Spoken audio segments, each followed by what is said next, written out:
Okay, તો ગઈકાલે આપણે 16મા ટોપિક કવર કરેલો, આપણે એક 15મો ટોપિક આપણે સ્કીપ કરેલો છે. અને આજે આપણે પ્રોબેબલી આ છેલ્લો ક્લાસ છે તમારે બ્રિજ ક્લાસનો. આપણે આગળ શું શિડ્યુલ આવશે એ પ્રમાણે જો આપણને જાણ કરવામાં આવશે તો ડેફિનેટલી પ્રમાણે આપણે આગળ જોડાશું તમારે. અમરીશ પ્રભુજી, હજી સુધી કઈ અપડેટ છે? ના પ્રભુજી, નથી આવ્યો. અને લગભગ તો બધા શનિ રવિ પણ ભાગવતમાં જ ચાલે છે નેક્સ્ટ બરાબર. મંથમાં તો. ઓકે, બરાબર. ઓકે, તો ચાલો આજે આપણે લાસ્ટ ક્લાસમાં કમ્પ્લીટ કરશું. આપણે 16મો ટોપિક જે ગઈકાલે શરૂ કરેલો હતો, થોડુંક લાસ્ટ ગઈકાલે આપણે જે કવર કરેલું રિકેપ કરી લઈએ કે આપણે 14 શ્લોક કવર કરવાના છે. એનું આપણે આ લિસ્ટ લીધેલું હતું તમારે. પછી આપણે એક બહુ મહત્વનો પ્રશ્ન જાણ્યો હતો કે ભાઈ આપણે આ જે વાસના જે છે એમાંથી જ આપણે લોભ અને લાલચ ઘણી બધી જગ્યાએ આપણને ઉદ્ભવે છે અથવા તો આગળ વધે છે તમારે. એના સંદર્ભમાં આપણે અજામિલના સ્ટોરીમાંથી આપણે શું આપણે જાણ્યા એ બધું પણ આપણે વિગતવાર ડિસ્કસ કરેલું હતું. સાથે આપણે ભગવાનની પણ એક આપણે કથા લીધેલી હતી પારિજાત વૃક્ષને રિલેટેડ, અને ઇન્દ્ર અને ભગવાન શ્રી કૃષ્ણનું જે યુદ્ધ થાય છે, જે સત્યભામા અને ઇન્દ્રની જે પત્ની જે છે સચી જે પ્રમાણે વર્ણવે છે એ પ્રમાણે આપણે એ પણ થોડું ઘણું ડિસ્ક્રાઇબ કરેલું હતું. અને એમાંથી પણ આપણે શું લર્નિંગ લીધેલી જાણ્યું હતું. અને બે મહત્વના પ્રશ્નો આપણે લીધેલા હતા કે ભાઈ આપણે આ જે વાસના અથવા જે જાતીય સુખ છે, આપણે શરીર સુખમાં જે આપણે પ્રવૃત્ત થઈએ છીએ એની અવધિ કેટલી નાની હોય છે તમારે. અને એટલી નાની અવધિ માટે આપણે કેટલી મોટી કિંમત ચૂકવીએ છીએ. આપણે કહીએ ને કે મોંઘામાં મોંઘી ચીજ આપણે જીવનમાં જો કોઈ ખરીદતા હોઈએ તો તમારે આ શરીર સુખ અથવા જાતીય સુખ આનંદ મેળવવાનો આપણે અનુભવ આપણે ખરીદીએ છીએ તમારે. એના માટે આખી જિંદગી આપણે કિંમત ચૂકવતા જ રહીએ છીએ તમારે. આપણો ઈએમઆઈ ક્યારેય એમાં કમ્પ્લીટ થતો જ નથી, એ રીતે આપણે સમજી શકીએ. એના સંદર્ભમાં આપણે જાણ્યું હતું કે ભાઈ આ સુખની અવધિ જે છે બહુ નાની છે તમારે. અને એ પ્રમાણે આપણે આ કેલ્ક્યુલેશન જાણ્યું હતું કે લગભગ આપણે કહીએ ને કે ભાઈ આખા દિવસમાં આપણને 1 મિનિટ જેટલું સુખ મેળવવા માટે આપણે કેટલી મોટી કિંમત અથવા તો આપણે મનુષ્ય જીવનનું જે બહુમૂલ્ય જે છે એ આપણે કેટલું નષ્ટ કરી દઈએ છીએ તમારે. પછી એના સંદર્ભમાં આપણે જાણ્યું હતું કે ભગવદ્ ગીતામાંથી આપણે જે અલગ અલગ શ્લોકો દ્વારા જાણ્યું કે ભાઈ આવી રીતે વાસના, લોભ અને લાલચ એના ઉપર જો આપણે કાબુ ન રાખીએ તમારે તો આપણને સૌથી પહેલા તો નુકસાન શું થાય છે. તેના સંદર્ભમાં બીજા અધ્યાયના 44મા શ્લોકમાં જેમ ભગવાન કહે છે કે ભાઈ પરમેશ્વરની ભક્તિ સેવા વિશે દ્રઢ સંકલ્પ થતો નથી. પછી ભગવાન બીજા અધ્યાયના 49મા શ્લોકમાં કહે છે કે નક્કી કૃપણ જ છે અથવા તો પાપી છે. પછી બીજા અધ્યાયના 60મા શ્લોકમાં આપણને ભગવાન એક વોર્નિંગ પણ આપે છે કે હવે ઇન્દ્રિય તો એટલી પ્રબળ છે કે ભાઈ બળપૂર્વક આપણને હરી લે છે તમારે. ઘણીવાર આપણે બળજબરીથી પણ આપણે એમાં પ્રવૃત્ત થવું પડે છે વાસના, લોભ અને લાલચની એક્ટિવિટીઝમાં એમાં તમારે. પછી એ ક્યાંથી ઉદ્ભવે છે એ પણ ભગવાન આપણને બતાવે છે કે રજોગુણમાંથી ઉત્પન્ન થાય છે. પછી ભગવાન આપણને 11મા અને 12મા શ્લોકમાં 16મા અધ્યાયમાં બતાવે છે કે એ લોકો કેવી રીતે કાર્યમાં પ્રવૃત્ત થયેલા હોય છે અને એ લોકોને શું પરિણામ મળે છે તમારે. અથવા તો આવા વ્યક્તિ લોકોને આપણે કેવી રીતે પારખી શકીએ એ બધું ભગવાન આપણને આ 4-5 શ્લોકમાં બતાવે છે. તો એના સંદર્ભમાં આપણે જાણ્યું કે ભાઈ જે લોભી, લાલચુ અને લંપટ હોય એ વ્યક્તિના લક્ષણો આવા હોય તો આપણે સમજી જવું કે ભાઈ એ નક્કી આ બધામાંથી પીડાય છે તમારે. પછી હવે આગળ જોયું કે ભાઈ આમાં આપણને ફાયદા શું થાય છે. જો આપણે આવી રીતે વાસના, લોભ અને લાલચ ઉપર કાબુ મેળવીએ તો ભગવદ્ ગીતામાં ભગવાને જે આપણને બતાવેલા છે ક્યાં ક્યાં આપણને લાભ થઈ શકે. તો ભગવાન આપણને બીજા અધ્યાયના 61મા શ્લોકમાં કહે છે કે સ્થિર બુદ્ધિ વાળો કહેવાય છે. જો આવી રીતે ઇન્દ્રિય તૃપ્તિ ઉપર, શરીર સુખ માટે અથવા તો પોતાના મનમાં જે બધી જાગતી હોય ઈચ્છા ઉપર, વાસના ઉપર, લોભ અને લાલચ ઉપર, બધા ઉપર જો કાબુ મેળવી શકતો હોય તમારે, સંયમ જાળવી શકતો હોય તો એ નક્કી બુદ્ધિ વાળો છે તમારે. પછી ભગવાન એના સંદર્ભમાં આપણને સરસ મજાની કમ્પેરિઝન આપીને બી બતાવે છે કે ભાઈ આ કાબુ રાખવો આપણે કેવી રીતે. તો કે ભાઈ જે બધી નદીઓમાં સમુદ્રમાં સમાતી હોય અને સમુદ્ર જરાય છલકાતો ન હોય એવી જ રીતે આપણે પણ આ બધા ઉપર આવી જ રીતે સંયમ અથવા કાબુ મેળવવાની કોશિશ કરવી જોઈએ. મનમાં ઈચ્છાઓ તો જાગવાની જ છે. સાગરમાં જે મોજા ઉદ્ભવે છે તમારે, આપણી મનમાં બી ઈચ્છાઓ તો ઉદ્ભવવાની જ છે તમારે. પણ એ સાગરના મોજા પાછા સાગરમાં સમાઈ જાય છે. એવી રીતે જો આપણે આવી બધી ઈચ્છાઓને આપણી મનની અંદર જ સમાઈ રાખી દઈએ, સંયમિત કરી દઈએ તો જ આપણને ફાયદો છે તમારે. પછી ભગવાન આપણને ત્રીજા અધ્યાયના 41મા શ્લોકમાં કહે છે કે આ કેવી રીતે આપણે કરવું જોઈએ. તો કે ભાઈ જ્યારથી આપણે જાગ્યા ત્યારથી શરૂઆતથી જ આપણે એના ઉપર અંકુશ મેળવવાની આપણે કોશિશ કરવી જોઈએ. પછી ભગવાન આપણને ત્રીજા અધ્યાયના 43મા શ્લોકમાં બતાવે છે કે આ બધી જે આપણે ભૌતિક ઇન્દ્રિયોને બધાને આપણે કેવી રીતે, એટલે કે ભાઈ આપણે આપણા મન, આપણી જ્ઞાનેન્દ્રિયો, આપણી કર્મેન્દ્રિયો અને આપણી બુદ્ધિ એ બધાથી આપણે પર છીએ. અને આપણે એટલે કોણ? આપણા શરીર નહીં, પણ આપણી અંદર રહેલો આત્મા એ આ બધાથી પર છે અને એ જ આત્મજ્ઞાન કેળવીને આપણે આ બધાને આપણે પાર કરવાનું છે અથવા તો ઓળંગવાની છે અથવા તો એના ઉપર સંપૂર્ણ રીતે કાબુ મેળવવાનો છે. અને આ રીતે કરીએ તો આપણને શું શું ફાયદા થાય એના સંદર્ભમાં પછી ભગવાન જે આપણને 22મા શ્લોકમાં બતાવે છે કે ભાઈ જે બુદ્ધિમાન વ્યક્તિ હોય છે, જે આવો જ્ઞાની મનુષ્ય હોય છે અને બુદ્ધિશાળી મનુષ્ય હોય છે, એ આવા ટેમ્પરરી દુનિયાના ભૌતિક દુનિયાના સુખોમાં પોતે પ્રવૃત્ત થતો નથી. પોતાની જાતથી પોતે એને અલિપ્ત રાખે છે તમારે. તો આ રીતે આપણને એને નિયંત્રણ મેળવવાની રીતો બી ભગવાન આપણને બતાવે છે. આ લગભગ 6 થી 7 શ્લોકમાં અને સાથે સાથે આપણને શું ફાયદા થાય છે એ પણ આપણે ગઈકાલે કવર કરેલું હતું. અને હવે આજે આપણે આગળ વધતા જોશું કે ભાઈ આ જો આપણે નો કરીએ તમારે તો હજી આપણને ગેરલાભ શું થાય છે. પહેલા ભગવાને આપણને લક્ષણો બતાવ્યા કે જે વાસના, લોભ અને લાલચમાં પ્રવૃત્ત થયેલા હોય છે એને કેવી રીતે આપણે પારખી શકીએ અથવા તો કેવા એના લક્ષણો હોય છે. પછી ભગવાને આપણને બતાવ્યું કે ભાઈ આપણને શું શું નુકસાન થાય છે. હવે આપણે જોઈએ કે ભાઈ આપણને શું ફાયદા બી થાય છે અથવા તો આપણને ફાયદા બી ભગવાને બતાવી દીધા. હવે આપણે નુકસાન શું થાય છે જોવાનું છે તમારે. એટલે કે લક્ષણો જોયા, પછી ફાયદા જોયા અને હવે ગેરફાયદા જોઈએ. તો ત્રીજા અધ્યાયના 16મા શ્લોકમાં બતાવે છે ભગવાન આપણને કે જે મનુષ્ય આવી રીતે માનવ સમાજમાં આ પ્રમાણે વેદો દ્વારા સ્થાપિત યજ્ઞચક્રનું પાલન નથી કરતો તે નિશ્ચિતપણે પાપમય જીવન વ્યતીત કરે છે. એટલે કે પહેલું નુકસાન કે ભાઈ આપણે મનુષ્ય જીવનને બરબાદ કરીએ છીએ તમારે અથવા તો ઓર પાપોમાં વૃદ્ધિ કરીએ છીએ. ડેફિનેટલી કંઈક તો પાપ કર્યા જ છે તમારે, એટલે જ આપણને આ જન્મ મૃત્યુ જરા વ્યાધિના ચક્કરમાં આપણે ફસાવવું પડ્યું. ભલે મનુષ્ય યોનિ મળી તો એ અલ્ટિમેટલીમાં ફસાયેલા જ છીએ ને તમારે. પણ અહીંયા મનુષ્ય જીવન પ્રાપ્ત કરીને પણ જો આવી રીતે આપણે ન કરીએ તમારે તો ડેફિનેટલી ભગવાન કહે છે કે આખું મનુષ્ય જીવન એને બેકાર કર્યું તમારે. અને આવો મનુષ્ય ઇન્દ્રિય તૃપ્તિ માટે જીવિત રહીને નિરર્થક જીવન વ્યતીત કરી રહ્યો છે. એટલે કે ભાઈ એની કોઈ સદગતિ તો થવાની જ નથી, ઉલટાની ઓર અધોગતિ થઈ ગઈ તમારે. એટલે કે કન્ફર્મ આપણને નીચલી યોનિ જ મળવાની છે એ અહીંયા ભગવાન આપણને બતાવે છે. પછી હજી આપણને 37મા શ્લોકમાં ત્રીજા અધ્યાયમાં કહે છે આપણને કે આ બધાનું કારણ શું છે તો કે ભાઈ આપણી અંદર રહેલું કામ જ છે. અહીંયા કામના પણ આપણે બે અર્થ લઈ શકીએ. કામ એટલે ઈચ્છા અને કામ એટલે વાસના બી તમારે. અને એ જ પછી આપણને ક્રોધનું રૂપાંતરમાં થાય છે, કારણ કે આપણે એમાં નિષ્ફળ જઈએ અથવા તો આપણી ઈચ્છા પ્રમાણે આપણને પ્રાપ્ત ન થાય તો આપણને ક્રોધ આવે છે.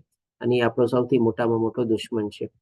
હજી આગળ ભગવાન આપણને 16મા અધ્યાયના 21મા શ્લોકમાં એકદમ સ્પષ્ટ રીતે બતાવે છે કે આ નરકના 3 દ્વાર છે: કામ, ક્રોધ અને લોભ. તો ડેફિનેટલી આ વાસના, લોભ અને લાલચ જે છે એ નરકના જે બધા 3 દ્વારો જે છે એમાંના એક છે તમારે. એટલે કે નક્કી હવે આપણે જો આમાં પ્રવૃત્ત થયેલા હોઈએ તો આપણે નરક પ્રત્યે આપણે પ્રગતિ કરીએ છીએ. એક જાતની અધોગતિ કહેવાય તમારી. અને પછી ભગવાન હવે આપણને બતાવે છે આ રીતે કે જે અલગ અલગ 3 શ્લોકમાં આપણને ગેરફાયદા બતાવ્યા એ પણ આપણે આ લિસ્ટ આઉટ કરી લઈએ કે આપણે અનિયંત્રિત વાસના, લોભ અને લાલચથી વ્યક્તિ માનવ જીવન બરબાદ કરે છે. જેમ ભગવાને કીધું ને કે મનુષ્ય જીવન નિરર્થક જીવી રહ્યો છે તમારે. અને પછી ભગવાને જેમ ત્રીજા અધ્યાયમાં બતાવ્યું આપણને કે ભાઈ આપણો સૌથી મોટામાં મોટો શત્રુ છે. શત્રુ આપણે બહાર ગોતવાની જરૂર નથી, પણ આપણી અંદર રહેલો આ કામ અથવા તો ઈચ્છા અને વાસનાઓ જે જાગે છે અને એના પછી આગળ આપણને લોભ અને લાલચમાં પણ પરિવર્તિત થાય છે તમારે. એ જ આપણો સૌથી મોટો દુશ્મન છે તમારે. પછી ભગવાન આપણને એ પણ બતાવે છે કે ભાઈ આપણા જ્ઞાનનો નાશ કરે છે. એટલે કે ભાઈ આપણે જે કાંઈ પણ ભૌતિક દુનિયાનું જ્ઞાન લીધેલું હોય એ પણ જો માની લો આપણે આ લોભ અને લાલચમાં પ્રવૃત્ત થાય ને તો એ તો નાશ પામવાનું જ છે. પણ જો થોડું ઘણું આધ્યાત્મિક જ્ઞાન પણ આપણે પ્રાપ્ત કરેલું હોય, પણ જ્યાં સુધી આપણે આ બધેમાંથી આપણે બચેલા ન રહીએ તમારે તો એ આધ્યાત્મિક જ્ઞાન પણ આપણું નષ્ટ થઈ જવાનું છે. અને ડેફિનેટલી જેમ ભગવાન કહે છે કે ભાઈ આ નરકના પ્રવેશ દ્વારમાંનો એક છે તમારે. કામ, ક્રોધ અને લોભ જે 3 દ્વાર છે એમાં લોભ એટલે કે આપણે નરકનો એક પ્રવેશ દ્વાર છે. હવે આપણે આગળ વધશું તમારે જે મેઇન આપણે બીજા 2 ટોપિક આપણે લઈએ છીએ આની સાથે, લોભ અને લાલચ. તો લોભ અને લાલચ જો આપણે એના પરથી આગળ વધીએ તો ડેફિનેટલી પહેલા આપણે લોભ અને લાલચની વ્યાખ્યા બી જાણશું. આપણે કેવી રીતે આપણી ડેઈલી લાઈફમાં આ બધું લોભ ઉદ્ભવે છે અને કેવી રીતે આપણે ડેઈલી લાઈફમાં બધી આપણે લલચાઈ જઈએ છીએ એ પણ આપણે ઉદાહરણ રૂપે લઈશું. તમારે 10 થી 15 બધી ચીજોના ઉદાહરણ લઈશું. અને આમ જોવા જઈએ તો આ લોભ અને લાલચ જે છે આપણે વધારે ને વધારે જો આપણે કનેક્ટ કરવા જઈએ તો આપણે જે નોર્મલી આપણે કર્મની જે આપણે હોય ને કોઈ વ્યવસાયમાં આપણે જોડાયેલા હોઈએ, ક્યાં કોઈ નોકરીમાં હોઈએ તમારે, તો એનાથી વધારે સંબંધિત હોય છે અથવા તો એનાથી સાથે વધારે કનેક્શન રાખે છે તમારે. તો એ આપણે જાણશું કે ભાઈ આજની તારીખમાં જે આપણે આ બધી બિઝનેસ પ્રેક્ટિસ ને બધું કરીએ છીએ તમારે, એમાં પણ છે ને આ બધી ચીજનો લોભ અને લાલચમાં આપણે બહુ પ્રવૃત્ત થઈએ છીએ તમારે. કારણ કે આપણે જો જોવા જઈએ તો આ બ્રિજ ક્લાસનો મેઇન આપણો અલ્ટિમેટ એમ જ છે કે ભાઈ પ્રેક્ટિકલી આ બધું જ્ઞાનને આપણે કેવી રીતે આપણા આચરણમાં લેવું તમારે. આના સંદર્ભમાં આગળ વધતા જોઈએ તો સૌથી પહેલા આપણે લોભની પરિભાષા અથવા તો લોભની વ્યાખ્યા લઈએ તમારે. લોભ એટલે શું તમારે? કે ભાઈ લોભ એ કંઈક મેળવવા માટે તીવ્ર અને સ્વાર્થી ઈચ્છા છે તમારે. આ ભેગું કરી લઉં, આ મેળવી લઉં, આમ કરી લઉં, તેમ કરી લઉં. આપણી અંદર એવી બધી ઈચ્છાઓ જાગે છે અને તીવ્ર છે, એટલે એની ઇન્ટેન્સિટી છે ને એટલી પાવરફુલ હોય છે તમારે. અને સાથે સાથે એનો પર્પસ શું હોય છે તમારે? તો કે ભાઈ પોતાના સ્વાર્થ માટે જ તમારે. બીજા કોઈ કારણ નથી હોતું આમ જોવા જાવ તો. અને ખાસ કરીને આ કેમાં આપણો લોભ જાગે છે તો કે ભાઈ શક્તિ મેળવવા માટે અથવા તો ભૌતિક સંપત્તિ. અને આજ આપણે જાણીએ છીએ ભૌતિક સંપત્તિ આજની તારીખમાં વધારે શું છે તો કે ભાઈ વધારે ને વધારે પૈસા ભેગા કરવા તમારે. કારણ કે પૈસાથી ઘણી બધી ચીજો આપણે આપણા ઇન્દ્રિય સુખ અને શરીર સુખને આપણે ખરીદી શકીએ છીએ અને ખરીદીને આપણે સમજીએ છીએ કે ભાઈ આપણે એના સ્વામી થઈ ગયા અને આપણે એને માણી શકીએ છીએ તમારે. તો આ રીતે આપણે પૈસો ભેગા કરવાની વૃત્તિ સૌથી મોટામાં મોટી આજની તારીખમાં કહીએ તો લોભ વૃત્તિ છે આપણે. અને બીજી આપણે શક્તિ એટલે કે સત્તા મેળવવા માટે. સત્તા પણ આમ જોવા જઈએ ને તો આપણે શું કામે મેળવીએ છીએ તમારે? કારણ કે એકવાર સત્તા આપણા હાથમાં આવી જાય ને તો આપણે ઘણીવાર છે ને એનો ઉપયોગ કયો કે દુરુપયોગ કયો એ પણ આપણને છે ને વધારે પૈસા મેળવવામાં ઘણીવાર આપણને મદદ થાય છે તમારે. આના સંદર્ભમાં આપણે જાણીએ જ છીએ કે ભાઈ આપણે કોઈ એવી સત્તાધારીના નામ ન લઈએ કે કાંઈ ન લઈએ, એ સત્તા મેળવીને કેવા મોટા મોટા કૌભાંડો રચે છે તમારે. એવા કૌભાંડદારો શું કરે છે તમારે? ખોટી રીતે મિલકત ને ધન સંગ્રહ ને બધું ભેગું કરે છે ને. એટલે કે શક્તિ અથવા સત્તા મેળવવા માટે અને સંપત્તિ ભેગી કરવા માટે એ લોભની વૃત્તિ જે છે પોતે આગળ વધારે છે. અને તે ઘણીવાર વ્યક્તિઓને તેમના પોતાના હિતને અન્ય લોકોના હિત કરતા વધુ પ્રાધાન્ય આપવા તરફ દોરી જાય છે. હવે આવા જ્યારે એક્ટિવિટીઝ અથવા એવા કર્મમાં જ્યારે લોકો પ્રવૃત્ત થાય છે ને, પોતાના સ્વાર્થ માટે તો કરે જ છે, પણ બીજા લોકોને કેટલું નુકસાન થાય છે ને એ તો કોઈ દી વિચારતા જ નથી તમારે. અને પોતાના માટે ભેગું કરવું, પોતે માણવું તમારે, પોતે એવી રીતે બધું સંગ્રહ કરવો, પોતાના સ્વાર્થ માટે જ આવી રીતે એ લોકો એમાં આગળ વધે છે તમારે. અને આવી રીતે આ અનિયંત્રિત મહત્વાકાંક્ષા વ્યક્તિઓ અને તેમની આસપાસના સમુદાય બંને માટે હાનિકારક પરિણામમાં પરિણમે છે તમારે. કે ડેફિનેટલી એક ને એક દિવસ તો ભાંડો ફૂટવાનો જ છે તમારે. આજે આટલા બધા મોટા મોટા કૌભાંડો થયા તમારે. તમે જોવા જાવ તો જેણે કર્યા તમારે એની શું ગતિ થઈ તમારે? શું મળ્યું અલ્ટિમેટલી લોકોને તમારે? બાકી બધા લોકોને નુકસાન થયું તમારે. એટલે કે ડેફિનેટલી આ સમાજ માટે પણ સારું હોતું નથી, સમુદાય માટે પણ સારું હોતું નથી અને વ્યક્તિગત માટે તો કોઈ દી સારું હોતું જ નથી તમારે. હવે આજના સંદર્ભમાં આપણે જોઈએ કે ભાઈ આ લોભ આપણે ક્યાં ક્યાં આવો ઉદ્ભવે છે. આપણે થોડા ઘણા આપણે એક્ઝામ્પલના રૂપે જોઈએ. ડેફિનેટલી ઘણા બધા એક્ઝામ્પલ આપણે લઈ શકીએ અને આના સંદર્ભમાં કોઈ પોતાનું પણ શેરિંગ હોય તો મને બતાવી શકીએ આપણે. તો બાકી બધા ભક્તોને પણ લાભ થશે તમારે. જેમ કે આપણે આપણી ઓફિસમાં આજે આપણા કામદારોને પગારમાં આપણે ચૂસીએ તમારે. ઓછો પગાર આપીએ એટલે આપણે કહે ને કે એક રીતે એની મજબૂરીનો આપણે લાભ ઉઠાવીએ તમારે. આપણને ઇનફ પ્રોફિટ થતો હોય, ઘણો બધો પ્રોફિટ થતો હોય, તેમ છતાં પણ આપણે લોકો એ લોકોને પગાર વૃદ્ધિ ન આપીએ, ઓછો પગાર આપીએ, કંઈક બીજા એવા બેનિફિટ્સ ન આપીએ અથવા તો કેવી રીતે એનું શોષણ કરીએ, આ બધું જો વિચારતા હોઈએ કે જેથી કરીને આપણો પ્રોફિટ જે છે ઓર વધે તમારે. આ તો લોભ વૃત્તિ જ થઈને તમારે. એટલે કે સામેવાળાને આપણે નુકસાન બી પહોંચાડીએ છીએ અને આપણી લોભ વૃત્તિ પણ આપણે સંતોષીએ છીએ બંને. અને આપણી જે સંતોષવાની વૃત્તિ છે એ પણ આપણે અલ્ટિમેટલી નુકસાન જ પહોંચાડવાની છે. પછી સંગ્રહખોરી કરીને કૃત્રિમ અછત ઊભી કરવી. જે આપણે જોઈએ છીએ ને માર્કેટમાં શોર્ટેજ ક્રિએટ કરવી તમારે, ભાવ વધારવો તમારે, ભાવ વધારીને પછી પોતાનો સ્ટોક પડેલો હોય પછી માર્કેટમાં ઊંચા ભાવે વેચવો તમારે. આ બધું શું છે તમારે? લોભ વૃત્તિ જ છે ને. પછી પોતાની પાસે પર્યાપ્ત કરતા હોવા છતાં પણ અન્ય લોકોની સાથે કોઈની સાથે શેર ન કરવું અથવા તો પાર્ટ ન કરવું તમારે. તો ઘણી વખતે આપણે જેમ કે આપણે માની લો સતો દાન લેવા માટે જ કોઈ વ્યક્તિ જાય છે તમારે. હવે એ વ્યક્તિ પાસે ઘણું બધું ધન છે ને બધું જ છે તમારે. યજ્ઞ તપ અને દાન કરવા જોઈએ, બરાબર છે, ભગવાને સમજાવેલું બી છે તમારે. અને આવી વ્યક્તિ પાસે કોઈ માની લો પહોંચી જાય કે ભાઈ આ જે તમે મને અમારે આટલી દાનની આવશ્યકતા છે, અમે આટલી આશા રાખેલી છે તમારી પાસેથી, ત્યારે એ માણસ શું વિચારે? કંઈક હોય કે ભાઈ મને શું લાભ થશે એવું કંઈક વિચારે, અથવા તો ભાઈ ના હું તો હમણાં નહીં આપી શકું, મારે તો હમણાં બીજા ઘણા બધા કામ છે, આમ છે તમારે. એટલે કે પોતાની પાસે હોવા છતાં પણ બીજા લોકોને લાભ પહોંચાડવા પોતે પ્રવૃત્ત નથી થતો તમારે. ઘર આંગણે એની પાસે કોઈક આવ્યું હોય તમારે આની પણ સતોગુણી દાન જ હોય, proper time, proper place, proper person, જે પ્રમાણે આપણે ભગવદ્ ગીતામાં જાણ્યા બધું સેટિસ્ફાય કરતું હોય તમારે, તેમ છતાં પણ એને કે ને કે એનો લાભ ન લે તમારે આપણે, અથવા તો એ પોતે એવી પરોપકારી વૃત્તિમાં પણ પોતે પરોવાય નહીં. શું કામે? તો કે ના ભાઈ, મારા પૈસાની હમણાં મારે જરૂર છે, આમ છે, ખોટી રીતે તમારે એવી રીતે અને અવરોધો બનાવવા જેથી કોઈ તેની આગળ ન જાય અથવા તો કોઈની પ્રગતિ અટકાવી. મારા કરતા ઓલો આગળ ન જવો જોઈએ, એનો બિઝનેસ વધારે ન ફળવો જોઈએ, એની પાસે વધારે કસ્ટમર ન જવા જોઈએ તમારે. એટલે કે કાંક તો કંઈક પાણો નાખવાનો, અવરોધ ઉભા કરવાના, અથવા તો કોઈકની જે પ્રગતિ થતી હોય એમાં કંઈક ને કંઈક આપણે સાચી ખોટી, આમાં એ લોકો બધા સાચા ખોટા બી રસ્તા ઘણીવાર અપનાવે છે તમારે, અને એવી રીતે એમાં એને આગળ વધતા રોકવાનું તમારે. આજે આપણી સાથે શૈલેષ પ્રભુજી છે કે નહીં? હરે કૃષ્ણ. શૈલેષ પ્રભુજી છો?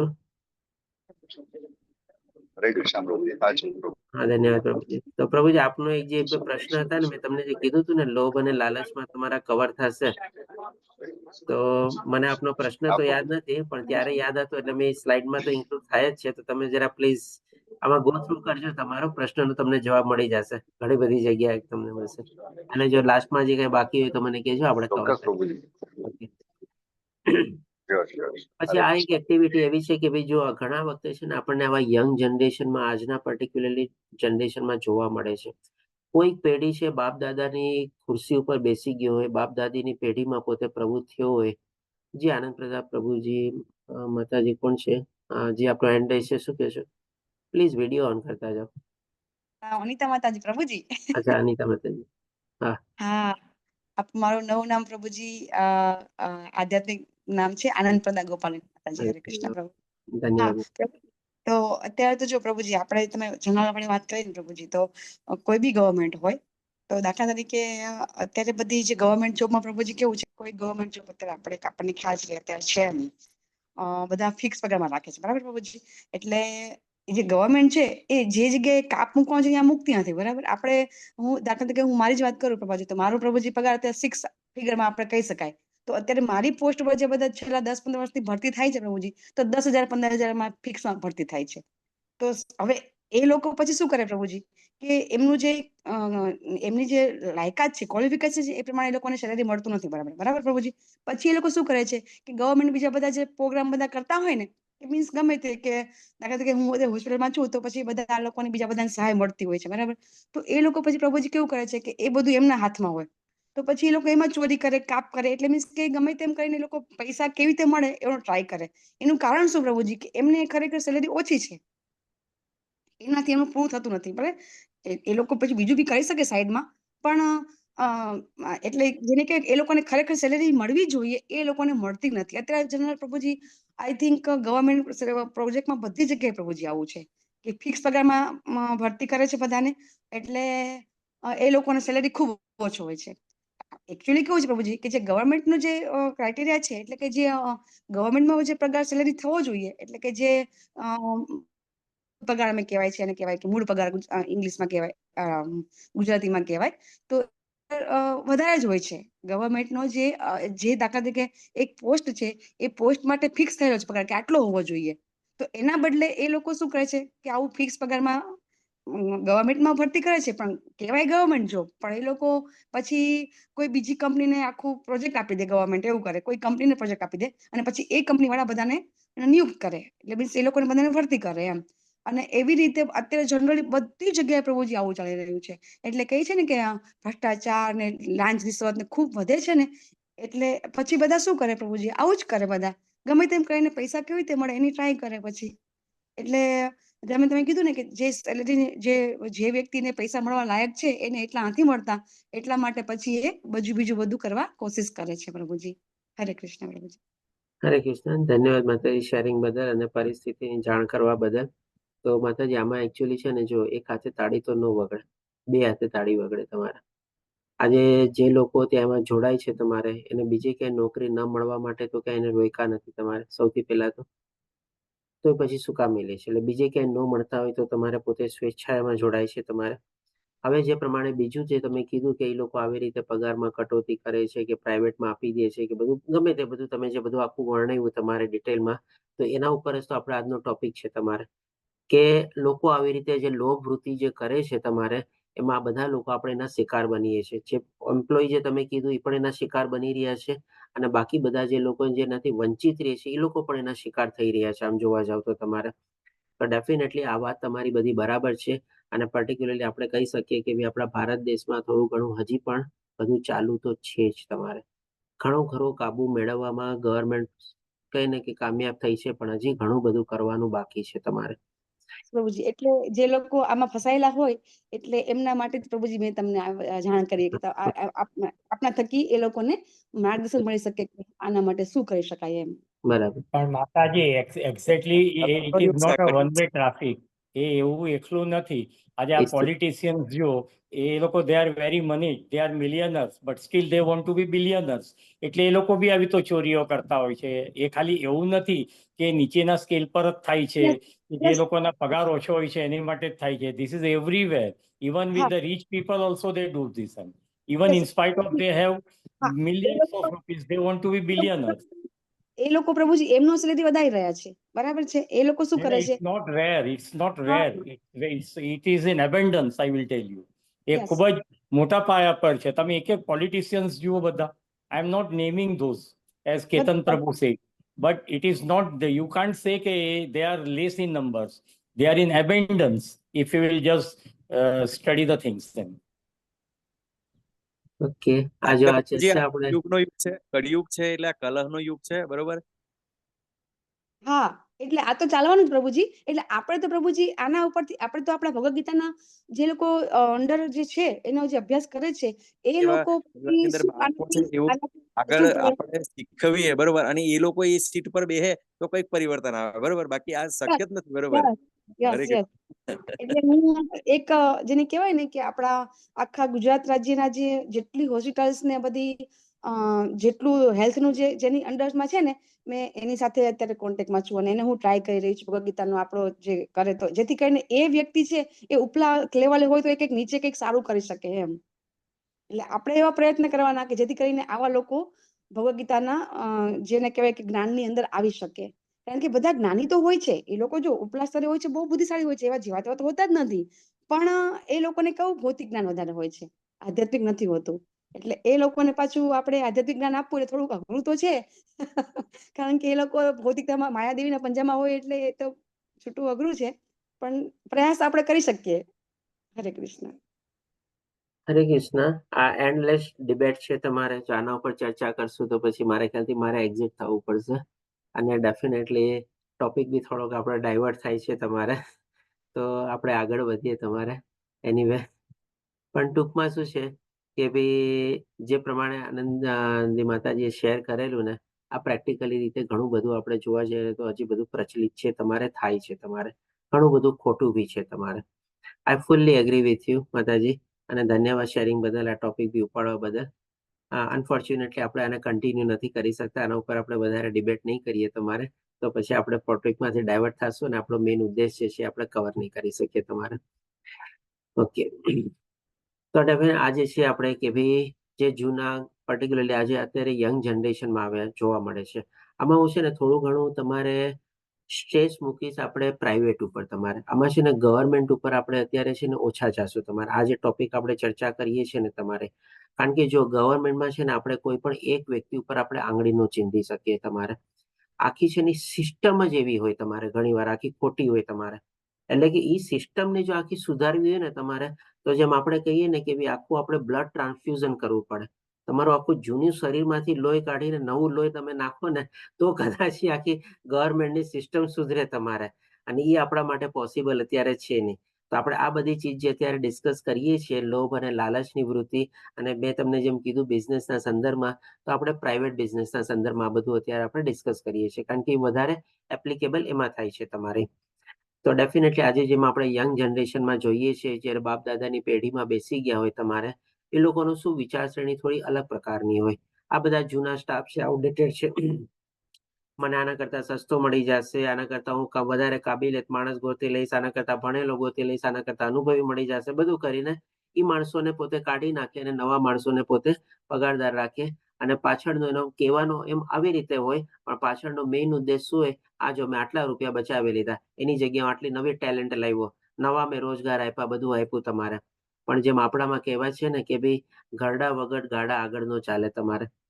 તો જેટલા જૂના માણસો હોય ને, વફાદાર માણસો હોય ને, હું તો કહું છું એ આપણે રાખવા જોઈએ. ભલે થોડું ઘણું એને વધારે પગાર દઈને પણ આપણે રાખતા હોઈએ ને, આપણને ક્યારેક ને ક્યારેક એ આપણને કામમાં આવે જ તમારે. સંગ્રહેલો સાપ પણ આપણામાં કામમાં આવે એ કહેવત છે તમારે. અને આ બીજી કહેવત એ પણ છે કે ભાઈ ઘરડા વગર ગાડા આગળ નો ચાલે તમારે. આવા જૂના સ્ટાફને કાઢીને થોડા પૈસા બચાવવા માટે આપણે કરીએ ને, એ બહુ ખોટું છે તમારે. એ બહુ લોભ વૃત્તિ છે તમારે. પછી આપણે જેમ કે ભાવિ પેઢીઓ પણ પર્યાવરણની પર્યાવરણના કુદરતી સાધનોનું શોષણ કરે છે.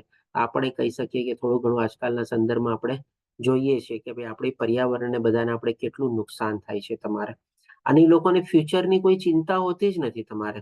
આગળ જે થશે એ બધું થશે.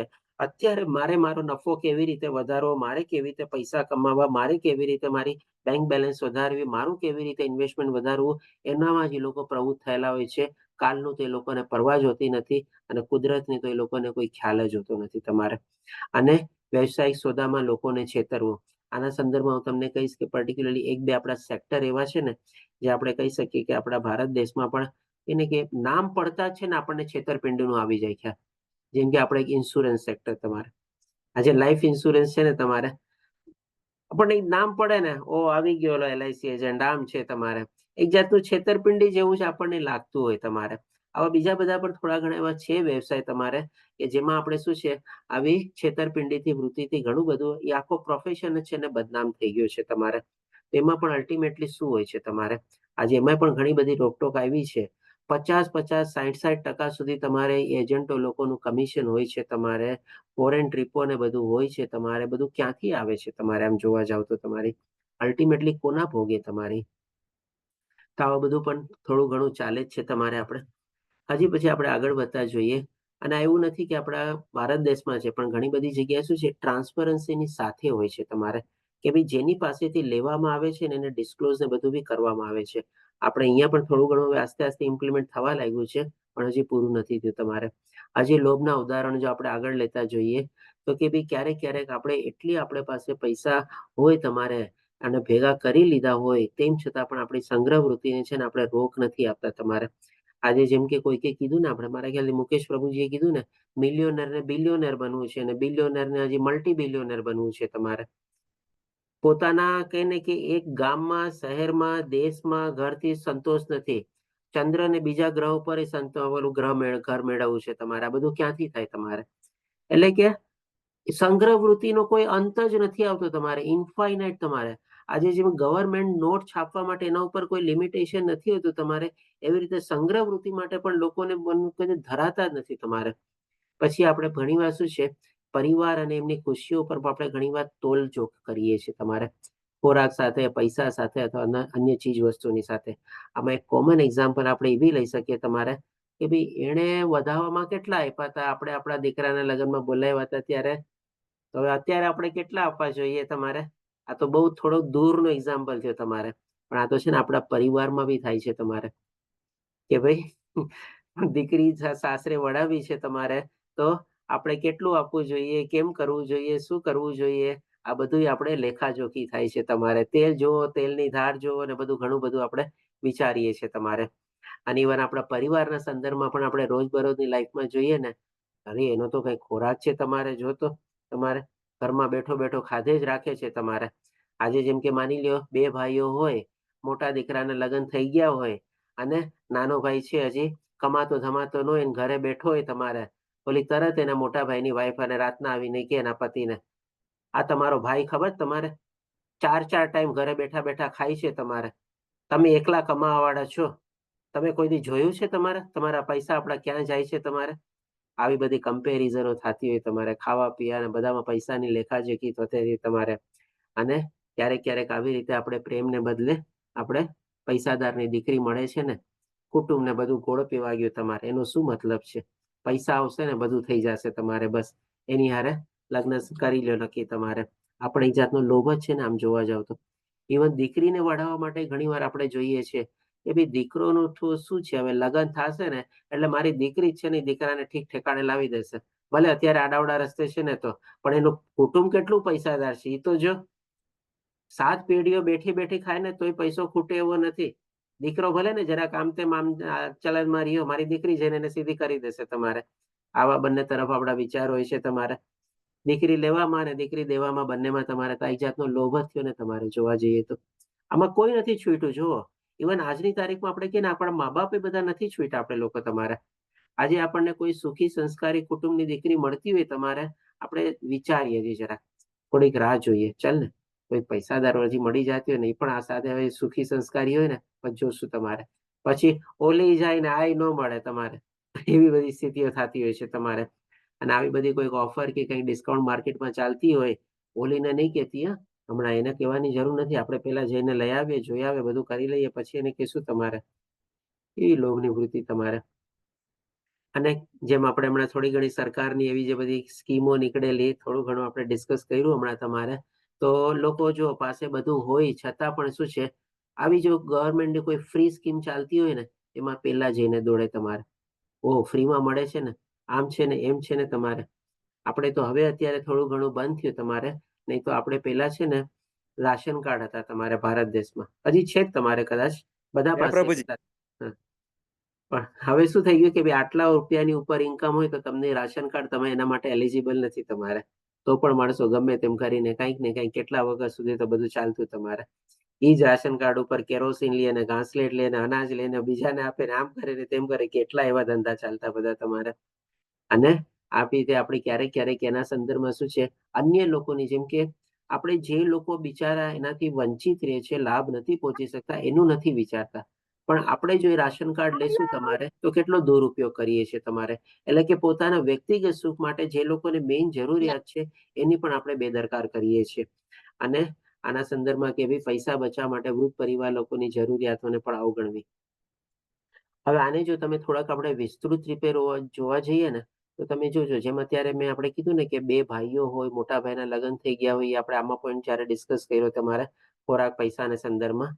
આમાં સંદર્ભમાં પણ જો ઘણીવાર આપણા વૃદ્ધ મા બાપ ને બધા ઘરે હોય ને, એ લોકોને ક્યારેક કોઈ ચશ્માની ફ્રેમ તૂટી ગઈ કે કાંઈ તમારે, આપણે ઘણીવાર શું કહીએ છીએ, હમણાં ચલાવો ને તમે, હમણાં આ મહિને તો ચાલશે, આ મહિને આ ખર્ચો છે, ઓલો ખર્ચો છે.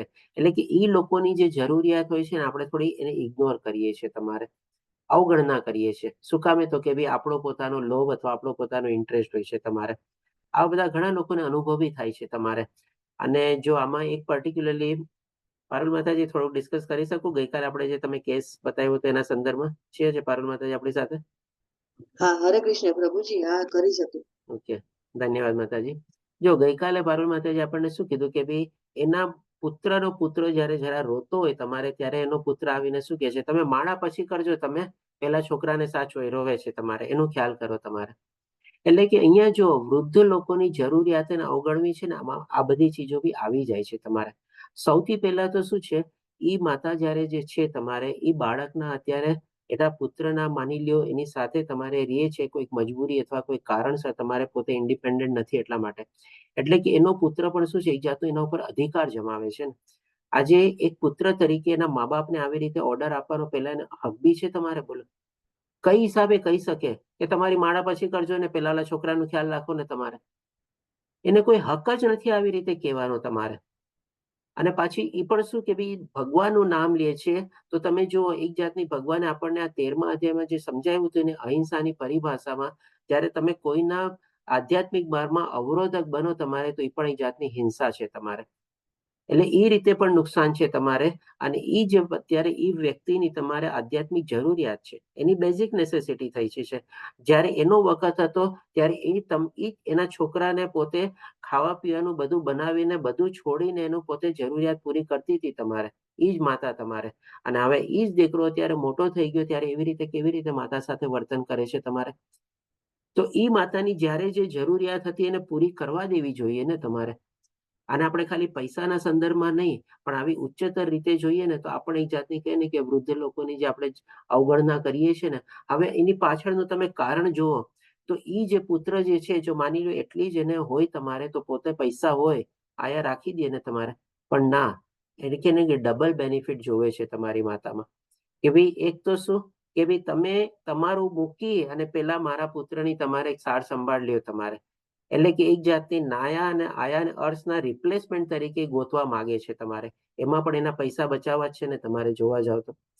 આપણે થોડુંક ડિટેલમાં સમજવાની ને કોશિશ કરીએ. આપણી પાસે કેવો કેસ આવ્યો આપણે એવી રીતે, ભલે આવી બધી પરિસ્થિતિ હશે કે નહીં આપણે નથી જાણતા. ધન્યવાદ આપણે પારુલ માતાજીને, આપે મને ડિસ્કસ કરવાનો મોકો આપ્યો તમારે એના માટે. કારણ કે એની પાછળનું કારણ શું હોય, અરે એ ઘર બેઠી બેઠી શું કરે છે, તમારે આયાને હું રાખીશ તો મારે આટલા પૈસા લાગશે, એની બદલે એ જો મારા છોકરાને સાચવી લેતી હોય તો તમારે મારા પૈસા બી બચી જશે. લોભ વૃત્તિ આવી કે નહીં તમારે? અને પ્લસ પોતે આધ્યાત્મિક રીતે બી કેટલું ખોટું કૃત્ય કરી રહ્યો છે એ આપણે નથી જોતા તમારે. અને એ માતા ઉપર કેટલો અત્યાચાર વીતી રહ્યો છે એ પણ આપણે નથી જોતા. એની લાગણી કેટલી દુભાઈ છે એ આપણે નથી જોતા તમારે. એટલે કે ઘણી બધી રીતે આપણે એને ચર્ચા કરી શકીએ. ઘણું બધું નુકસાન થઈ શકે છે તમારે આમાં. પૈસા કમાવા માટે ખોરાકમાં ભેળસેળ, આ તો આપણે કોમન ચીજ જાણીએ છીએ. તમારે કેટલું બધું ફૂડ એડલ્ટ્રેશન અત્યારે કેટલું માત્રામાં વધી ગયું છે. સાચો શુદ્ધ અને પ્યોર ખોરાક તો આપણને ક્યાંય મળતો જ નથી આમ જોવા જઈએ ને તો તમારે. તો આ બધા થોડા ઘણા એક્ઝામ્પલ જોયા આપણે લોભના ઉદાહરણના સંદર્ભમાં. હવે આ બધા જે આપણે લોભ આપણે કરીએ છીએ આપણા વેપારમાં અને બધા કરતા હોઈએ છીએ, તેના સંદર્ભમાં આપણને નુકસાન શું થાય છે એ પણ આપણે જોઈ લઈએ. ડેફિનેટલી આપણી મોરલ વેલ્યુઝ ઘટે છે તમારે, એટલે કે નૈતિક મૂલ્યમાં ઘટાડો તમારે. અને જેની સાથે આપણે વ્યવસાય કરીએ છીએ, આપણા ગ્રાહકો કયો કે એનો ભરોસો પણ આપણે ગુમાવીએ છીએ આસ્તે આસ્તે. કારણ કે જો આ બધી ચીજ એક ને એક દિવસે તો છતી થવાની જ છે તમારે. ફોર ઇન્ફાઇનાઇટ લેવલ સુધી તમારે નથી ચાલવાની. અને કર્મચારીઓની પણ અવગણના આપણે આવી રીતે આપણા ઓલામાં પ્રોફિટ કમાવા માટે એ લોકોની જો આપણે અવગણના કરીએ તો આજે નહીં તો કાલે એ લોકો પણ આપણને છોડીને જવાના છે તમારે. અને ઘણીવાર આપણને એ બહુ મોટું નુકસાન આપી જાય છે તમારે. જ્યારે આવી રીતે આપણા જૂના વફાદાર ને કર્મચારીઓ હોય એની આપણે કન્ટિન્યુઅસલી અવગણના કરતા હોઈએ અને ચૂસતા હોઈએ, એનું શોષણ કરતા હોય તમારે. અને એ જ્યારે છોડીને જાય છે ને, એટલી મોટી આપણે કહીએ ને કે એક જાતના નિશાસા બી લાગે છે. અને આપણું કહે ને કે ઘણીવાર આખો ધંધો પોતે નષ્ટ થઈ જાય છે તમારે. અને કંઈક ને કંઈક આવું જેમ કે કાનૂની પરિણામ બી આવે તમારે. કંઈક મિક્સિંગ અથવા ભેળસેળ ને બધું કરતા હોય તમારે તો એ પ્રમાણે પણ ઘણી બધી પેનલ્ટી કે એવું કંઈક લાગે છે તમારે. અને ડેફિનેટલી સામાજિક બદનામી તો થાય જ છે તમારે. એક પૈસા કમાવા માટે અનીતિ રૂપે આપણે સંગ્રહ કરીએ છીએ તમારે, તો બધી દિશાઓમાંથી આપણને નુકસાન તો થવાનું જ છે. આજે નહીં તો કાલે. એ લાંબુ અને હંમેશા ચાલવાનું જ નથી તમારે. પછી આના સંદર્ભમાં હવે આપણે લાલચ તરફ આપણે આગળ વધીએ તો લાલચની વ્યાખ્યા લઈએ આપણે. તો લાલચ એવી વસ્તુ છે કે જેથી તમે કંઈક મેળવવા માંગો છો અથવા કરવા માંગો છો. અને તમે જાણો પણ છો કે ભાઈ એ ચીજ તમારા માટે સારી નથી અથવા તો ખરાબ છે, તમારે ન કરવી જોઈએ, છતાં પણ તમે કંઈક ને કંઈક મેળવવા માંગો છો અથવા તમે એ ચીજ કરવા માંગો છો.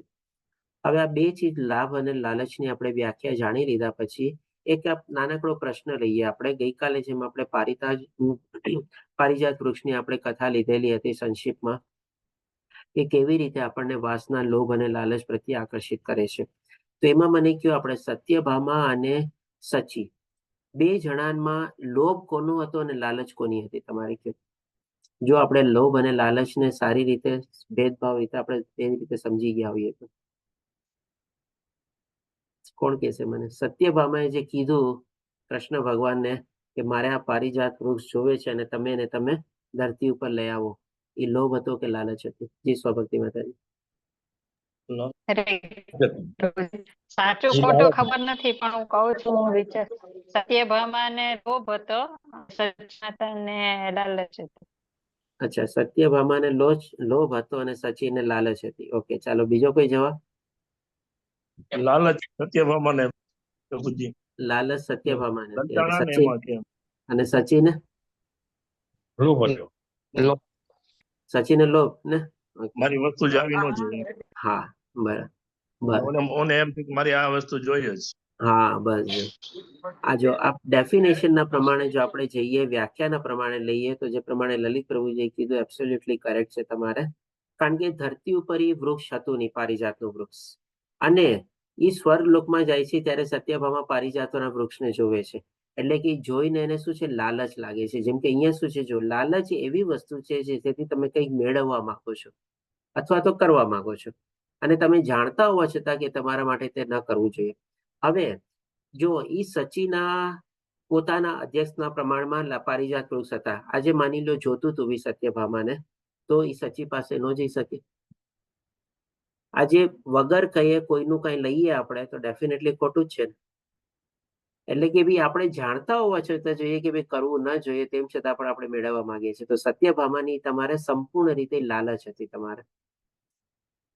અને સચિને શું છે, લોભ હતો. કારણ કે એ આપણે જયારે લોભની વ્યાખ્યા બધી જોઈ તમારે એના સંદર્ભમાં ઉદાહરણ બી જોયા કે ભાઈ ધન સંગ્રહની વૃત્તિ છે, આજે એની પાસે હતું, પર્યાપ્ત માત્રામાં હતું, અને એમાંથી પણ પોતે કઈ દેવા નથી માંગતી તમારે. જો એક્ઝામ્પલ આપણે જોઈએ એના સંદર્ભમાં ફરીથી, આમાં જો એક્ઝામ્પલ છે ને, પોતાની પાસે પર્યાપ્ત કરતા વધુ હોવા છતાં અન્ય લોકોની સાથે શેર અથવા ભાગ કરવાનો ઇનકાર કરે છે તમારે.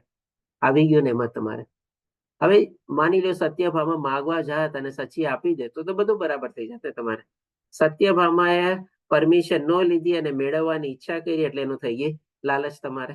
અને સત્યભામા પાસે હતું અને એને ત્યાગ ભાવના ન કેળવી કે ના હું તો મારી પાસે પકડીને રાખું, મારું ઓછું થઈ જશે, મારે એને નથી દેવું તમારે, તો એ થઈ ગયો લોભ તમારે. આપણે અત્યારે એને ભૌતિક દ્રષ્ટિએ વિચારીએ છીએ, બધું ડિસ્કસ કરીએ છીએ તમારે. બાકી તો એ બધી ભગવાનની લીલા હતી એ પ્રત્યે આપણે નથી વિચારતા તમારે. તો આ રીતે આપણે લાલચ અને લોભ વચ્ચેનો પણ આપણે વ્યાખ્યા અથવા એને કેવી રીતે આપણે પારખવી જોઈએ એ પણ આપણે જાણવું બહુ જરૂરી છે. કારણ કે આ લોભ અને લાલચ પણ છે ને એવા શબ્દો છે ને કે આપણે બહુ ઇન્ટરચેન્જેબલી આપણે યુઝ કરીએ છીએ. આપણને પોતાને ખબર નથી હોતી કે હવે લોભ છે કે લાલચ છે તમારે. હવે આ લાલચના સંદર્ભમાં પણ થોડા ઘણા આપણે એક્ઝામ્પલ જોઈએ તમારે. તો કે ભાઈ વધુ પડતું ખાવું. હવે જેમ કે આના સંદર્ભમાં આપણે જો એક્ઝામ્પલ લેવું ને, જેમ કે આજકાલના રિસેપ્શનમાં આપણને જેટલી ભૂખ લાગી હોય ને, આપણને જો રોટલી દાળ ભાત શાકથી સંતોષ થતો હોય ને બધું આપણે ખાઈએ ને તમારે, તો આપણે કહે ને કે ભાઈ આપણને કોઈ શું ખાધું ત્યાં રિસેપ્શનમાં, તો તું ગયો જ નથી રિસેપ્શનમાં, ખાલી રોટલી દાળ ભાત શાક ખાઈને આવ્યો હતો. કેટલી વેરાયટી હતી તને ખબર છે? 1500 રૂપિયાની એક ડીશ હતી તમારે, 60 ટાપના ક્યુઝિન હતા તમારે. હવે ત્યાં પછી આપણે આવી રીતે બધું જો પેટ ભરાઈ ગયું અને હજી આપણે ટેસ્ટ કરવા જઈએ, ચાલ ને આ આઈટમ તો મેં કોઈ દી ખાધી નથી, આ આઈટમ ટેસ્ટ કરી જો, આ મેક્સિકન આઈટમ જો, આ ઇટાલિયન આઈટમ જો, આ જો, આ તો આવી ટાઈપનું તો જ્યુસ મેં કોઈ દી પીધો જ નથી, ચાલ ને આ જ્યુસ પીવું તમારે. આ ટાઈપની લાલચ થઈ ગઈ તમારે. આપણે જાણીએ છીએ કે ભાઈ આપણા પેટ માટે હવે સારું નથી તમારે, તેમ છતાં પણ આપણે કરીએ છીએ ને તમારે. ઘરમાં આપણને કોઈ આપણી પત્ની એક રોટલી ક્યારેક વધારે આપે, કેટલી વાર કેવું તને હવે હું ડેઈલી આટલી રોટલી ખાઉં છું, મારે ત્યારથી વધારે નથી ખવાતી તમારે, ત્યારે કેવું કહીએ છીએ. અને ત્યાં પેટ ભરાઈ ગયું તો આપણે શું કરીએ છીએ તમારે? બધી લાલચ જ ને તમારે. વધુ પડતો ખર્ચ કરવો તમારે. આ બધા કોમન એક્ઝામ્પલ છે, તમે જોજો બધા. ક્યાંક ને ક્યાંક આપણે લલચામણી ઓભર મળી જાય છે તમારે, તો આપણે આપણું બજેટ લઈને ગયા હોઈએ છીએ અને બજેટથી વધારે જ આપણે ખર્ચો કરીએ છીએ ને. આ તો નાની ચીજ નહીં, ઇવન મોટી ચીજમાં પણ એવું થાય છે. આપણું ઘર લેવાનું બજેટ માની લો આપણે 1 કરોડનું હોય ને, 1 કરોડમાં કોઈ દી આપણે ઘર લેતા જ નથી તમારે. એમાંય કંઈક ને કંઈક રીતે આપણે લલચાઈએ છીએ અને અલ્ટિમેટલી 1.5 કરોડમાં જ આપણું ફિનિશ થાય છે તમારે. આળસ. તમે કહેશો આળસ કેવી રીતે લાલચ ગણાય તમારે? આળસ એના માટે લાલચ ગણાય કારણ કે તમારી સંદર્ભમાં આજુબાજુ કોઈ વ્યક્તિ રહેતી હોય, જેમ કે આપણે લોભના સંદર્ભમાં દાખલો લીધો ને કે ભાઈ મોટા બહુની પત્ની, મોટા ભાઈની પત્ની આવી રીતે આમ કે તમારે, એવી જ રીતે દેરાણી જેઠાણી રહેતી હોય. માની લ્યો જેઠાણી થોડો ઘણો આરામ કરતી હોય તમારે. હવે દેરાણી વિચારે કે ભાઈ આ પેટી આ મોટી આમ થઈને આરામ કરે છે તો હું કેમ ન કરું? તો હવે એને પણ જાણે છે કે પોતાના માટે ખોટું છે તમારે. માની લો એવી કોઈ જેઠાણીની પરિસ્થિતિ હશે એટલા માટે કંઈક એને આરામ કરવો પડતો હશે, અથવા તો કામમાં પ્રવૃત્ત નહીં થઈ શકતી હશે, શારીરિક કન્ડિશન કે કાંઈ. પણ ના, એ તો ઉલટી જ રીતે વિચારે, ઈ મહારાણી આરામ કરે છે તો હું કેમ ન આરામ કરું? એટલે કે પોતે આળસ જાણી છું ને કેળવે તમારી. એક જાતની લાલચ જ થઈ ને, ખોટી લાલચ થઈ ને તમારે. ગપસપ કરવા આવી રીતે, ઈર્ષાની લાગણી જગાવી તમારે. સોશિયલ મીડિયા પર સર્ફિંગ કરવું આજકાલ બહુ કોમન ચીજ થઈ ગઈ છે. આવા બધા આપણા યંગસ્ટરમાં થોડા ઘણા એવા ખોટા વિડીયો જોવા તમારે. પછી ખોટું બોલવું તમારે, દારૂ પીવો, માંસાહાર ખાવું. આજે સંગત લાગી ગઈ હોય દોસ્તી યારીનું બધાની તમારે, આપણે જાણતા હોઈએ કે ભાઈ દારૂ ન પીવો જોઈએ, માંસાહાર ન ખાવું જોઈએ, તોય ત્યાં જઈને આપણે કેવા લલચાઈએ ઘણી વાર તમારે. આ બધા યંગસ્ટર લોકોની વાત કરીએ છીએ, આપણે બધા એનાથી અત્યારે પરે થઈ ગયા છે તમારે. ગેરકાયદેસર આવી રીતે આપણે વાસનામાં પ્રવૃત્ત થવું, કારણ કે આજની તારીખમાં આ બધી ચીજ બહુ અવેલેબલ થઈ ગઈ છે તમારે. ઇવન આપણા કહીએ ને કે આપણા પોતાના દેશમાં પણ આ બધી ચીજો બહુ ઇઝીલી હવે બધી અવેલેબલ થવા માંડી છે તમારે. ભલે લીગલ નથી થઈ તમારે, પણ it is plenty of available તમારે. જુગાર રમવો તમારે. અને જગ્યાએ પણ હવે આપણે કહીએ ને કે ઇલીગલી કેસિનો પણ બધા ખુલી રહ્યા છે તમારે. અને વધુ પડતી ખરીદી કરવી તમારે. બજેટ કંઈક લઈને અલગ ગયા હોય ને આપણે ખરીદી કરીને આવીએ અલગ, કારણ કે કંઈક ને કંઈક આપણી લોભામણીને બધી ઓફર આપણને મળી જાય તમારે. દંભ દેખાડો કરવો, ઓલાનું જોઈને આપણને પણ લાલચ લાગે કે વિચાર ને હું પણ આવી રીતે કંઈક ને કંઈક દેખાડો કરું. હવે ઓલી એ માની લો રિયલ ડાયમંડનો સેટ પહેર્યો હોય તમારે, પણ તમને ક્યાંક એવું ઇમિટેશન નું મળી જાય તો તમે એનાથી લલચાઈ જાઓ ને ઇમિટેશન લાવીને પણ તમે દેખાડો કરો તમારે. આ બધું શું છે? એક જાતનું લાલચ જ થઈ ગઈ ને તમારે. તો આ રીતે આપણે લાલચના બી થોડા ઘણા એક્ઝામ્પલ જોયા. ઘણા બધામાં એડ થઈ શકે. જો કોઈને કોઈ સ્પેસિફિક એડ કરવું હોય તો બી આપણે કરી શકીએ છીએ. અને હવે આપણે જોઈએ કે ભાઈ આજે આપણે બિઝનેસમાં આ બધી ચીજોને રોકવી કેવી રીતે. લોભ જોઈ લીધું, લોભના એક્ઝામ્પલ જોઈ લીધા, લાલચ સમજી ગયા, લાલચના એક્ઝામ્પલ સમજી ગયા આપણે. અને અલ્ટિમેટલી આ બધું આપણે કરીએ છીએ શામાંથી? તો કે આપણે બધા બિઝનેસ અથવા જેમાં પ્રવૃત્ત થયેલા હોય છે એમાંથી જ આ બધું આપણે ઉત્પન્ન કરીએ છીએ. એને રોકવા કેવી રીતે? તો જો દરેક બિઝનેસના છે ને કંઈક ને કંઈક એવા મિશન, વેલ્યુઝ અને સ્ટેટમેન્ટ હોય તમારે. મિશન, વિઝન ને વેલ્યુઝ જે આપણે કહીએ તમારે. તો ડેફિનેટલી આ બધી ચીજ આપણે થોડી ઘણી ડિફાઇન કરવી જોઈએ. આ થોડું ઘણું કહીએ ને કે કોર્પોરેટ લેવલની લર્નિંગ છે. કદાચ એટલું બધું ડિટેલમાં બધાને ન સમજણમાં આવે તો એટલું સમજવાની આમ જરૂરી નથી તમારે. પણ જેને એપ્લિકેબલ થતું હોય એ આને પોતે કેચ કરી શકે છે તમારે. આપણા જે પણ બિઝનેસ હોય આપણે રન કરતા એનું પેલા આપણે ઓબ્જેક્ટિવ બનાવવો જોઈએ. શું કામે કરું છું ને કેવી રીતે. જી મુકેશ પ્રભુજી, શું કહેવા માંગો છો? પ્રભુજી, તમે જે કોર્પોરેટ સેક્ટરની જે વાત કરી, તો I will just take 2 minutes. કે કોર્પોરેટ સેક્ટરમાં actually I am in the chemical industries. તો ત્યાં આગળ પ્રભુજી ઇન્સ્પાઇટ કે લોકોની પાસે કોઈ બી એક કેમિકલ કે કોઈ બી એક વસ્તુ બનાવવાની એક ફેક્ટરી એક જગ્યાએ છે, પણ હવે એને એક્સપોર્ટ ઓર્ડર છે અને એની ડિમાન્ડ હ્યુજ છે અને એનું નામ બી મોટું છે. એટલે હવે એ એવી બીજી જગ્યા પોલિટિકલ કોન્ટેક્સ થ્રુ એ ટ્રાય કરે છે. હવે Vapi, Ankleshwar, these are all highly chemical industries zone. એટલે પછી એ લોકો પોલિટિશિયનની મદદ લઈને ભરૂચમાં એક ઝઘડિયા છે અને અમદાવાદમાં એક બે પ્લેસીસ છે, ત્યાં આગળ એ લોકો પોતાના પોલિટિકલ કોન્ટેક્ટ વડે એ લોકો એ જગ્યા માટે એ કરે છે. હવે આ બધી જગ્યા એ લોકોને ખબર નથી કે આ બધી જગ્યા છે ને તે પોલ્યુશનની દ્રષ્ટિએ સેચ્યુરેટેડ થઈ ગયેલી હોય છે at the places I have mention, Vapi અને અંકલેશ્વરમાં. એટલે ત્યાં આગળ તમને નવી પરમિશન મળવાની ઇટ ઇઝ નોટ પોસિબલ. એટલે એ લોકોએ નવી જગ્યા શોધવાની. તો દે ડોન્ટ થિંક કે how much they will the chemicals pollutants will be harmful to the environment. તે છતાં બી અમુક વખતે આ પોલિટિકલ જે રજાઓ લે છે એ 1 મહિના માટે એ લોકો પોલિટિક્સમાં જે કોન્ટેક્ટ થકી આ કરે છે તો 1 મહિના માટે ઓપન રાખે છે. હવે 1 મહિનામાં જેણે એનો એડવાન્ટેજ લઈ લીધો, then he can set his industries there of the same, of the highly polluted, the industries which are creating the highly pollutants એમ. એટલે આવી રીતના બી અહીંયા ચાલી રહ્યું છે. આ બી એક જાતની લાલચ જ છે ને એમ. એટલે they don't think about the environment, they don't think about the people, that they will be killing the people, and in spite of that આવી રીતના they are taking the action. અને the government is also helping them because એ લોકોને indirectly they are getting huge amount in millions. That is why they are helping them. ધન્યવાદ પ્રભુજી, સારી રીતે sharing કરવા બદલ, ડિસ્કશન કરવા બદલ. તમારો આખો પોઈન્ટ જે છે આમાં ત્રીજા પોઈન્ટમાં આવી જાય છે તમારે.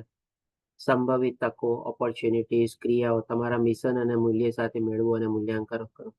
જે સારા કોર્પોરેટ પ્રેક્ટિસને બધું જો ફોલો કરતા હોય તો એ જે તમે પોલ્યુશન કંટ્રોલ કીધું, આ બધું કીધું, તમારે બધું જાણવી કરી અને એમાં પોતે પ્રવૃત્ત થાય છે.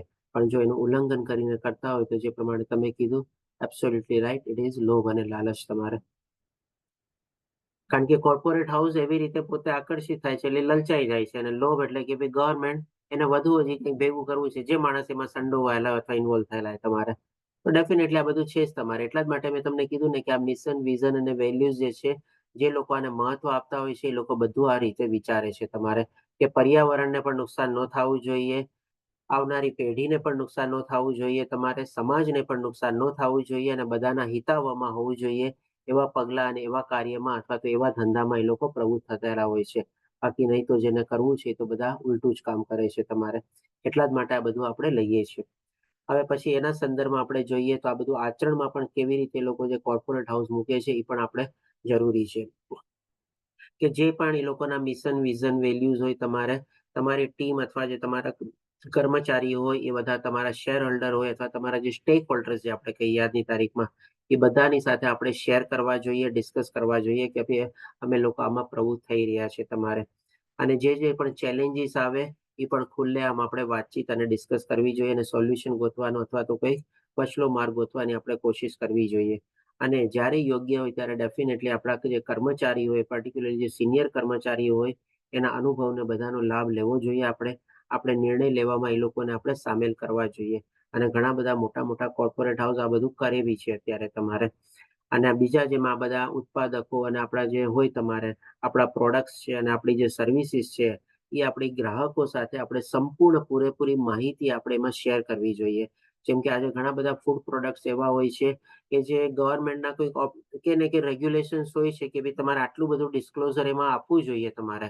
પણ ઘણા લોકો એનું ઉલ્લંઘન કરે છે, ઘણા લોકો નથી આપતા અને ઘણા લોકો જેમાં માને છે તમારે પૂરેપૂરું ડિસ્ક્લોઝ કરીને આપે છે તમારે. આજે તમને એક વાત કહું, જેમ કે આપણે ઓલું ફ્લેવર્ડ દહીં આવે ને તમારે, સ્ટ્રોબેરી ફ્લેવર કયો કે તમારે કાંઈ ને પણ વોટ એવર વનીલા ફ્લેવર કે તમારે, એમાં તમને ખબર છે એમાં શું હોય છે? આપણે લોકો બધા ઘણા લોકો કોઈ ખાધું બી હશે તમારે ફ્લેવર્ડ આપણે દહીં તમારે. એસેન્સ હોય પ્રભુજી, હા એસેન્સ કહેવાય, કેમિકલ.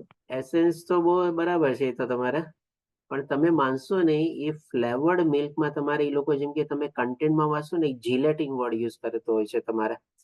હવે જીલેટિનમાં ખાલી કોમન વર્ડ એ લોકો યુઝ કરી દીધો. હજી તમે જો એની ડીપ એનાલિસિસ કરીને જાણશો ને તમારે કે ભાઈ જીલેટિન કોને કહેવાય, ક્યાંથી આવે છે અને એ જે કંપનીએ લખેલું છે જીલેટિન તો એમાં ક્યુ જીલેટિન વાપરે છે તમારે એટલું એનાલિસિસ કરશો તો મોસ્ટ ઓફ ધ તમારે જાણવામાં એવું છે કે આજે બધા ફ્લેવર્ડ દહીં હોય છે ને તમારે સ્ટ્રોબેરી ફ્લેવર, વનીલા ફ્લેવર, અલગ અલગ ટાઈપના બધા ફ્રૂટ્સ ફ્લેવર વાળા દહીં આવે છે. એમાં પોર્કનું છે ને જીલેટિન વાપરવામાં આવે છે તમારે, ડુક્કરનું માંસ વાપરવામાં આવે છે. બોલો, કોઈને આપણે કલ્પના બી ન કરી શકીએ કે ભાઈ આ દહીંમાં ક્યાંથી હશે તમારે, પણ આ બધું હોય છે તમારે. આ બધું પ્રભુજી, આ શું છે? મેકડોનાલ્ડ પોટેટો ચિપ્સ આપણે જે ખાઈએ છે ને એમાં બી જે છે ને તે કાઉનું પેલું એ હોય છે, હોય છે ઘણી કાઉને વાર છે. કાપીને નાખે. સાચી વાત છે, બરાબર છે. એટલે કે એ લોકોનું જે કન્ટેન્ટ અથવા ઇન્ગ્રેડિયન્ટ જો આપણે ડિટેલમાં એનાલિસિસ કરીને જોવા જઈએ ને તો ઘણી વાર આવા પ્રોડક્ટમાં છે ને આપણને આવું બધું ચીજ જોવા મળી જાય છે તમારે. અને ડેફિનેટલી આપણે નૈતિક સીમા આપણી સેટ કરવી જોઈએ, એટલે કે એથિક્સ. આપણે જે ધંધા અને જે વ્યવસાયમાં આપણે પ્રવૃત્ત થયેલા છે તમારા વ્યવસાય માટે નૈતિક વર્તનનો અર્થ શું છે તે વ્યાખ્યાયિત કરો કે ભાઈ અમારા એથિક્સ શું છે. અને આ તમે જુઓ ઘણી વાર છે ને આપણે આજના સંદર્ભમાં જે મોટા મોટા કોર્પોરેટ હાઉસ છે ને બધાને એક એકની લોગો હોય છે તમારે. લોગોથી જ ઘણી વાર કંપની આઈડેન્ટિફાય કરીએ છીએ આપણે. અને લોગોની સાથે સાથે છે ને ટેગ લાઈન હોય છે એ લોકોની તમારે. તો ઘણી વાર છે ને આ ટેગ લાઈન છે ને એ લોકોના એથિક્સ અથવા તો બે રીતે વર્ણવે છે. ક્યારેક એથિક્સ વર્ણવતા હોય છે અથવા તો ક્યારેક પ્રમોશનલ અથવા માર્કેટિંગના સંદર્ભમાં વર્ણવતા હોય છે. ડિપેન્ડ કરે છે કંપની ટુ કંપની ને કોર્પોરેટ ટુ કોર્પોરેટ તમારે. તો ઘણી બધી જગ્યાએ આવી રીતે એ લોકો એના પોતાના એથિક્સ દર્શાવવા માટે આવી રીતે લોગોના અથવા તો કમેન્ટના એક ટેગ લાઈન તરીકે એ લોકો યુઝ કરે છે તમારે.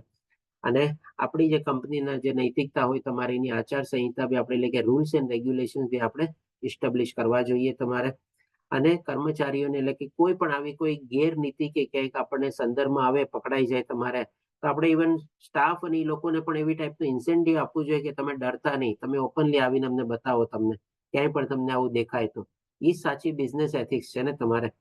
આજે ઘણી વાર મોટી મોટી કંપનીઓમાં તો અંદર અંદર કંઈક ને કંઈક ચાલતું હોય અને કોઈક એવા માની લો એકદમ વફાદાર અને ઈમાનદાર માણસ હોય એક ડિપાર્ટમેન્ટમાં અને એને ખબર પડી જાય કે આ ખોટું ચાલી રહ્યું છે તમારે તો ઘણી વાર ડરતો હોય તમારે મારી નોકરી વહી જશે તો, ઉલટાનું મને જ કંઈક કોઈ કહેશે તો તમારે. તો ઘણી વાર આવો રિવોર્ડ પ્રોગ્રામ બી હોય છે કે જો એનો કોઈ કર્મચારી આવી રીતે કોઈ ઇન્ફોર્મેશન આપે, એનું નામ ડિસ્ક્લોઝ કરવામાં ન આવે પણ એને પણ આવી રીતે સન્માનિત કરવામાં આવે છે. તો આવી રીતે એવા રિવોર્ડ પ્રોગ્રામ અથવા એવા હોવા જોઈએ તમારે. અને તમારી નૈતિક માર્ગદિશા સુસંગત રહે તેની ખાતરી કરવા માટે નિયમિત તેની સમીક્ષા કરો. એટલે કે ભાઈ ઓન રેગ્યુલર અથવા પીરિયોડિકલ લેવલ આપણે એનું એનાલિસિસ કરવું જોઈએ કે બરાબર છે કે નહીં. કારણ કે ચેન્જ સર્કમસ્ટાન્સીસ અને ચેન્જ સિચ્યુએશન પ્રમાણે પણ બંધબેસતી હોવી જોઈએ. નહીં તો ઘણી વાર શું છે કંપની પણ આખી ફેંકાઈ જાય તમારે. આજે જેમ કે આપણે જોઈએ એક એમ્બેસેડર ગાડી હતી પહેલા તમારે, આજે એમ્બેસેડરનું નામ દેખાય છે આપણને. પછી આપણે પહેલા એક ફિયાટ ગાડી હતી તમારે, આજે બધી કેટલી ઓછી થઈ ગઈ છે બધી ગાડીઓ તમારે. આજે જેમ કે આપણે કોડકનું એક્ઝામ્પલ લઈએ, કોડકના પેલા કેમેરા ને રોલ બધા કેટલા હતા તમારે, હવે આ બધા જે નવી બધું આવી ગયું તે બધા આઉટડેટેડ થઈ ગયા ને.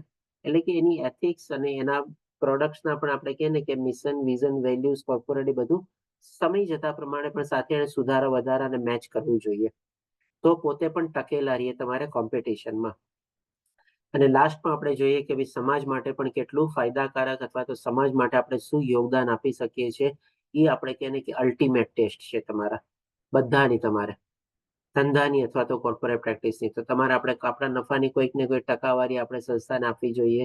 અને આના સંદર્ભમાં હવે મોટા મોટા આપણે કહીએ ને કે કંપનીઝમાં પણ એવા લોઝ ને આવી ગયા છે જેને કહે છે ને CSR એટલે કોર્પોરેટ સોશિયલ રિસ્પોન્સિબિલિટી કરીને અમુક પોતાના પર્સન્ટેજ પ્રોફિટના એને એમાં યોગદાન આપવું કમ્પલસરી થઈ ગયું છે તમારે. પણ એમાં પણ શું છે ઘણું બધું હવે ધાંધલીને બધું ચાલવા આપી માંડ્યું છે તમારે.